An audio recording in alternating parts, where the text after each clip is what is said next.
네, 이 새벽에 하나님께서 저와 여러분에게 주시는 귀한 말씀은요, 구약성경 사무엘하 6장 12절부터 15절까지 말씀입니다.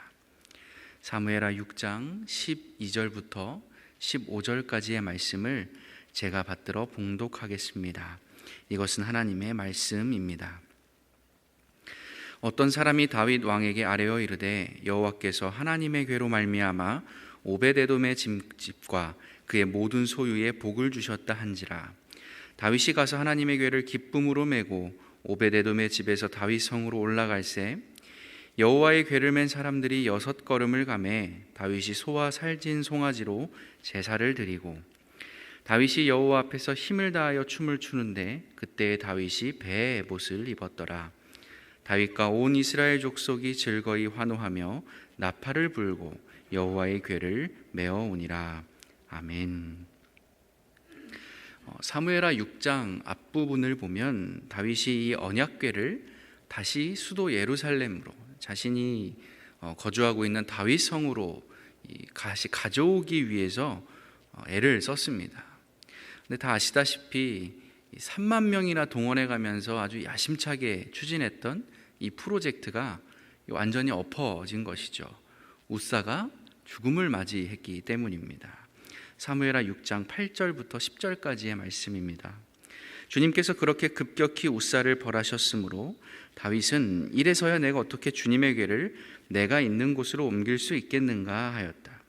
그래서 다윗은 주님의 궤를 다윗 성으로 옮기지 않고 가드 사람 오벳에돔의 집으로 실어가게 하였다. 아멘. 저도 과거에 군종 목사로 복무하면서 이런저런 행사들을 이렇게 주관해 보기도 하고, 또 옆에서 이렇게 저렇게 하는구나, 많은 행사들을 지켜보기도 했지만 결국 이러나 저러나 가장 중요한 건요, 사람이 안 다치는 거예요. 사람이 다치거나 안전사고가 생기면 이거는 그 행사가 아무리 좋은 취지였건 대단한 스케일이건 간에 아무 의미가 없어지는 것이죠. 마찬가지로 오늘 다윗은 지금 사람도 잃고 우사도 죽고, 또 그렇다고 그럼 언약궤라도 찾아왔느냐? 그러지도 못한 거예요. 아무것도 얻은 게 없이 이 행사가 그냥 소비가 된 거예요. 그러니까 아마 큰 절망감에 빠졌을 것 같습니다. 내가 얼마나 공을 들였는데, 내가 사람을 3만 명이나 모았는데, 내가 준비도 그렇게 많이 했는데, 왕 되자마자 탁 시작한 이 첫 번째 행사에서 사람이 죽어 나갔으니 이거 백성들이 나를 뭐라고 생각하겠는가? 이거 되는 일이 없구나. 하나님이 나한테 왜 이러실까? 아마 오만 생각이 다 들었겠죠. 그런데 감사하게도 하나님께서는 이 다윗을 여전히 사랑하셨고, 그래서 그에게 실수를 바로잡을 수 있는 두 번째 기회를 얼마 지나지 않아 바로 허락을 해 주십니다. 이어지는 11절 말씀입니다. 그래서 주님의 궤가 가드 사람 오벳에돔의 집에서 3달 동안 머물렀는데 그때 주님께서 오벳에돔과 그의 온 집안에 복을 내려 주셨다. 아멘. 이게 지금 복은 오벳에돔과 그 집안에 내려주신 게 맞지만요, 사실 지금 여기서 하나님의 주된 관심사는 오벳에돔의 집뿐만 아니라 다윗에게도 있는 거예요. 그러니까 다윗에게 지금 말씀을 하고 계시는 거예요. 봤지? 내가 너한테도 이제 이렇게 복을 주겠다, 주고 싶다라는 말씀을 이 다윗에게 애둘러서 간접적으로 하고 있는 것이죠. 물론 이것도 자기가 못 알아먹으면 자기 복 걷어차는 거잖아요. 근데 다윗은 찰떡같이 알아들었어요. 하나님 마음에 합한 자라니까 알아들은 거예요. 하나님께서 지금 나에게 좋은 사인을 주시는구나.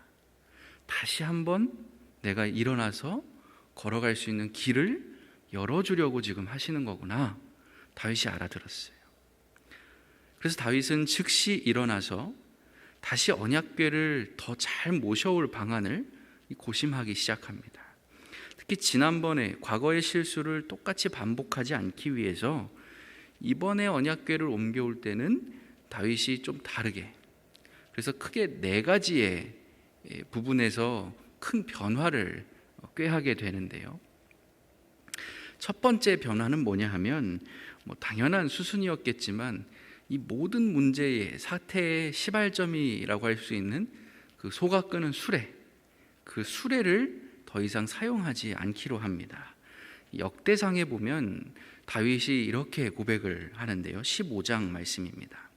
지난번에는 여러분, 레위인을 가리키죠. 여러분이 언약궤를 매지 않았으므로 주 우리 하나님께서 우리를 치셨습니다. 우리가 그분께 규례대로 하지 않아서 그렇게 된 것입니다. 아멘. 그러니까 이전에는 첫 번째 때는 지극히 이 다윗이 인간적인 관점에서 운송하기 편리하라고, 소가 끄는 수레에다 옮기면 쉽게 옮길 수 있으니까. 또 예전에 한번 제가 설명을 드렸지만 당시 다른 주변의 우상을 섬기는 이방 나라들이 그렇게 우상을 옮겼거든요. 수레에다 실어서 화려하게. 그러니까 다윗도 그런 걸 다 보고 들었을 테니까 아무 생각 없이, 혹은 별 경각심 없이 우리도 저렇게 하면 되겠지, 이런 인간적인 관점에서 지난번에는 그렇게 소가 끄는 수레에다가 언약궤를 옮겼다라고 한다면, 오늘 이번에는 다윗이 아예 뭐라고 못을 박는 겁니까? 규례대로 하겠다라는 거예요. 하나님 말씀대로, 하나님 뜻대로 내가 이번에는 일을 진행하겠다라고 선언을 했다라는 것이죠. 그리고 나서 다윗이 두 번째로 바꾼 것이 있습니다. 이전에는 전혀 찾아볼 수 없었던 행동을 하는데요. 하나님께 예배를 드렸다라는 거예요. 예배를 드렸다. 다시 사무엘하 6장 13절 말씀을 보겠습니다. 다윗은 주님의 궤를 맨 사람들이 6걸음을 옮겼을 때에 행렬을 멈추게 하고 소와 살찐 양을 제물로 잡아서 바쳤다. 재밌는 표현이 나오죠. 6걸음이라는 표현이 나옵니다. 그러니까 언약궤가 하나, 둘, 셋, 넷, 다섯, 6걸음을 딱 옮겨진 그 시점에 다윗이 갑자기 모든 행렬을 올수도 시킨 거예요. 그리고 나서 그 다음 7째 걸음을 어떻게 했느냐? 사람의 발걸음으로 7걸음을 채운 것이 아니라 하나님께 예배를 드리는 것으로 7번째 걸음을 채워냈다. 지금 이 말씀을 하고 있는 거거든요. 근데 여러분 잘 아시잖아요. 구약 성경에서 이 7이라는 숫자가 얼마나 대단한 의미를 가지고 있는지 다 아시지 않습니까? 그러니까 그걸 고려해 본다면 다윗이 왜 하필 지금 이 타이밍에 갑자기 모든 흐름을 딱 끊고서 거기에 모인 사람들로 하여금 예배드리자, 예배에 집중을 하게 만들었는지, 그 이유를 우리가 쉽게 알 수 있는 것이죠. 아, 다윗이 지금 뭐에 초점을 두고 있구나, 요거를 우리가 알 수 있다는 것입니다. 같은 맥락에서 다윗이 또 세 번째로 바꿔낸 것이 있는데, 뭘 바꿨냐? 행사 때 쓰는 악기를 바꿨습니다. 악기. 그러니까 첫 번째 때는 아마 추측컨대 다윗이 당시 그 시대에 사용되던 사용 가능한 악기는 싹 다 긁어 모아가지고 아주 초호화 오케스트라를 동원했던 것 같아요. 그래서 5절 말씀에 보면 이렇게 기록이 되어 있었습니다. 다윗과 이스라엘의 모든 가문은 온 힘을 다하여서 잣나무로 만든 온갖 악기와 수금과 검은 고를 타며 소고와 꽹과리와 심벌주를 치면서 주님 앞에서 기뻐하였다. 첫 번째 때는 이렇게 했다라는 거예요. 근데 오늘 두 번째 시도에서는 다윗이 어떻게 이걸 바꿨느냐? 15절 말씀을 보면 이렇습니다. 다윗과 온 이스라엘 가문은 환호성을 울리고 나팔 소리가 우렁찬 가운데 주님의 궤를 옮겨왔다. 갑자기 아까 그 화려했던 악기 세팅이 다 사라졌어요. 그리고 뭐만 남았느냐? 나팔만 남은 거예요. 나팔. 근데 중요한 것은 이 나팔이 그들의 말로는 이제 쇼파르라고 하는데, 이 나팔의 용도가 악기 연주 때 쓰는 그런 연주용 빠라밤 하는 나팔이 아니라 주로 전쟁터에서 병사들을 진을 이렇게 통솔하고 지휘할 때 쓰는, 통제할 때 쓰는 그런 신호용 나팔이었다라는 거예요. 음가가 다양한 게 아니라 뿌 하면은 뭐 움직이게 만들고 이런 나팔이었다라는 거죠. 그러니까 이걸 썼다는 게 무슨 의미를 가지고 있는 거냐 하면, 이전에는 다윗의 초점이 화려한 악기들을 통해서 최대한 어떤 고조된 축제 분위기를 만들어내고, 그래서 모인 사람들을 흥겹게 해서 이 축제가 아주 화려하게 장식이 되는 그런 것을 추구했다라고 한다면, 오늘은 마치 개선 장군이 돌아오는 것처럼 전쟁용 나팔을 불면서 이 언약궤와 함께 모든 전쟁에서 승리하고 개선하시는 그 하나님께만 초점을 맞추겠다라는 다윗의 의지가 반영되어 있는 결과물이라는 것입니다. 그랬기 때문에 화려한 악기들이 사라지고 이 백성들에게 딱 임팩트를 줄 수 있는 이 신호용 나팔, 전쟁용 나팔이 사용되었다라는 것이죠. 그리고 나서 마지막으로 다윗이 네 번째 바꾼 것이 있습니다. 아까 예배로 시작했다 그랬잖아요. 6걸음 떼고. 마찬가지로 다윗이 예배로 이 모든 언약궤 운반 행사를 마무리했다라는 것입니다. 17절 말씀입니다. 그들이 주님의 궤를 들어다가 다윗이 궤를 두려고 쳐놓은 장막안 제자리에 옮겨 놓았을 때에 다윗이 주님 앞에 번제와 화목제를 드렸다. 그런데 이렇게 마지막에 예배를 드리면서 끝냈다라는 사실 이상으로 중요한 장면이 연이어서 등장을 합니다. 이어지는 18절 말씀을 개역개정 성경으로 한번 보겠습니다. 다윗이 번제와 화목제 드리기를 마치고 만군의 여호와의 이름으로 백성에게 축복하고. 아멘. 지금 다윗이 예배를 마치면서요, 어떤 행동을 합니까? 만군의 여호와의 이름으로 온 백성을 축복해 주었답니다. 근데 여러분, 이게 왜 특별한 상황이냐면요, 구약 성경 전체를 통틀어서 지금 이렇게 만군의 여호와의 이름으로 자기 백성을 축복해 준 왕이 딱 2명입니다. 여러분, 이건 굉장히 놀라운 수치예요.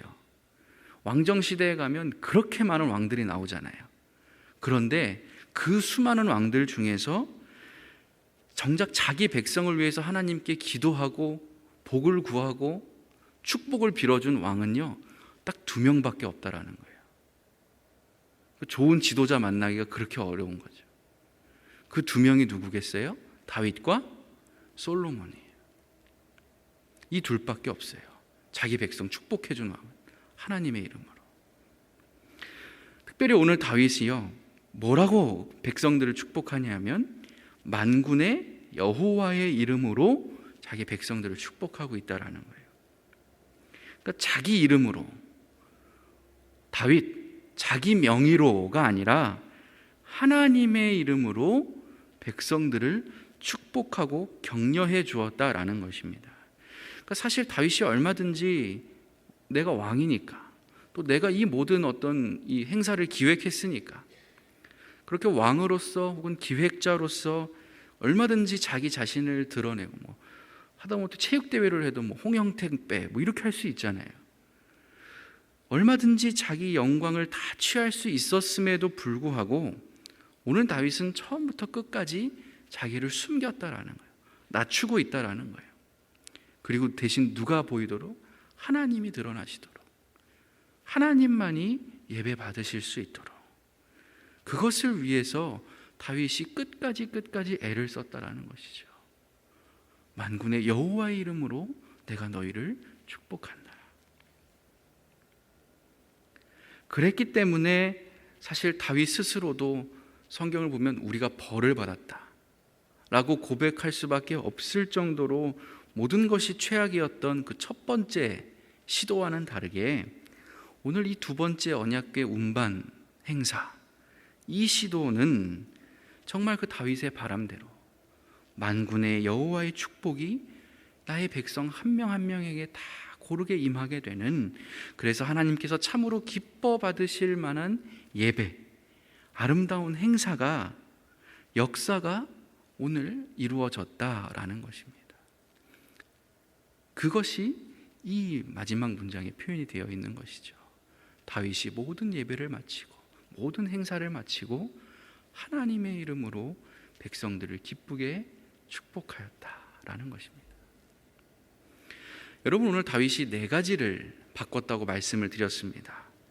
수레를 쓰지 않았고요, 7걸음을 걷기 전에 예배로 행사를 시작했습니다.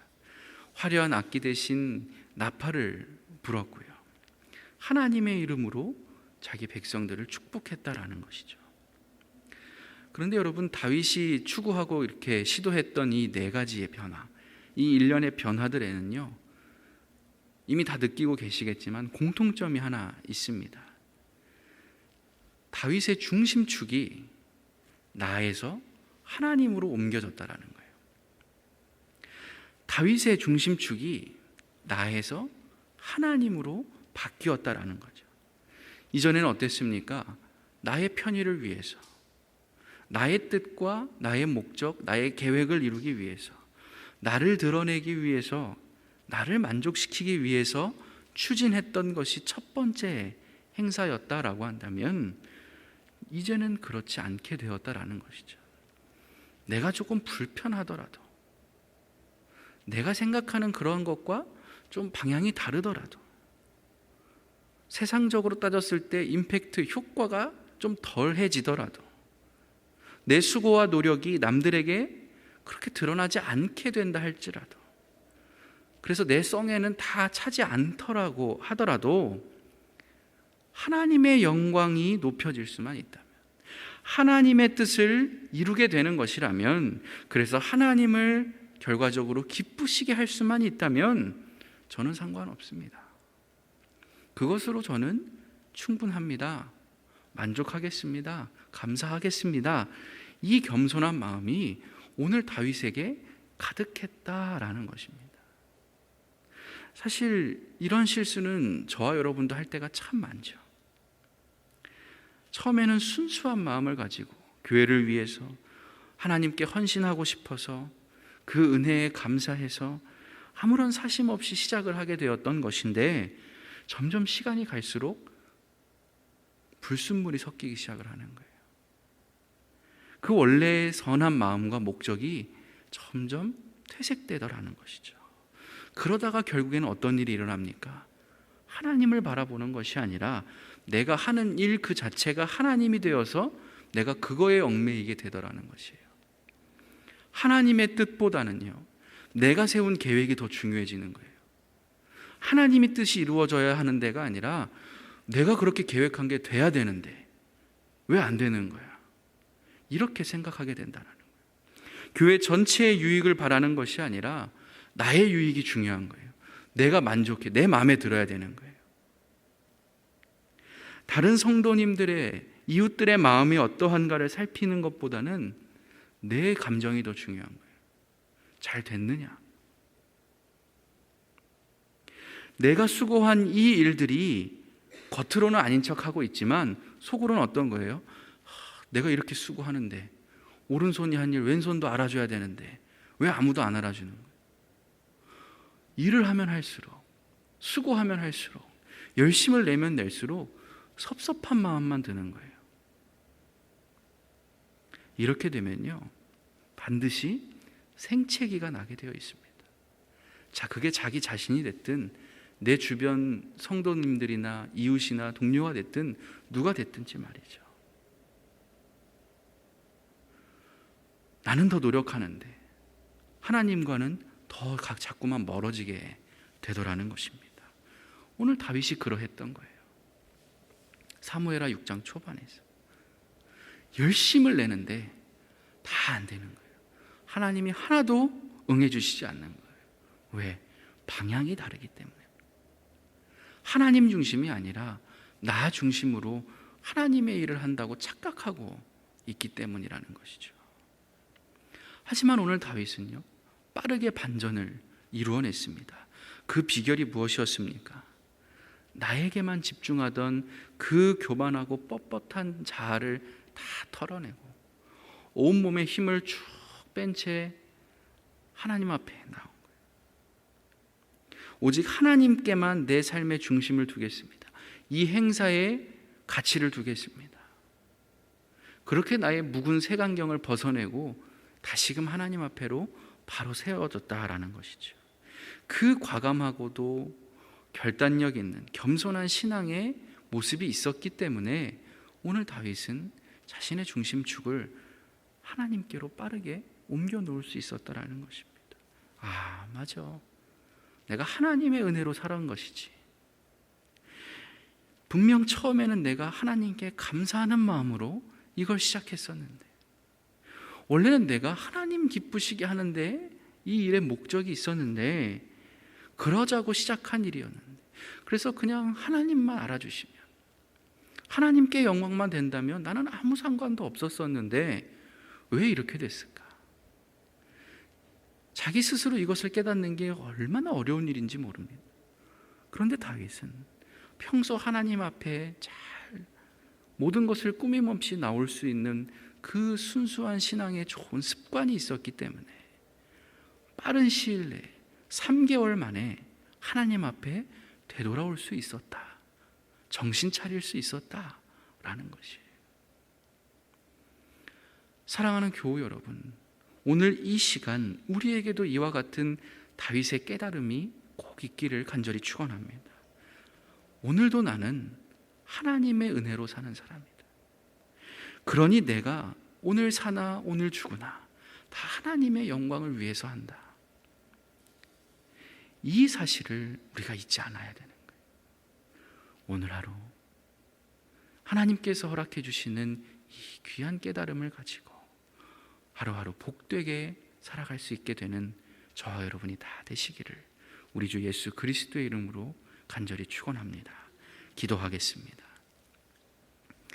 자비하신 하나님, 오늘도 찬양과 말씀과 기도로 하루를 열게 하시니 참으로 감사합니다. 우리도 다윗과 같이 하루하루 하나님의 궤를 기쁨으로 메고 사는 자들, 그렇게 하나님의 인도하심 따라 하나님 뜻대로 사는 자들, 나의 의를 이루는 것이 아니라 하나님의 뜻과 계획을 이루며 천국의 소망을 품고 살아가는 저희 모두가 다 되게 하여 주시옵소서. 오늘 하루도 온전히 하나님께 맡겨드립니다. 우리의 예배로서의 삶이 오늘이 되기를 간절히 소망합니다. 우리와 함께하여 주시옵소서. 예수님의 이름으로 기도드립니다. 아멘.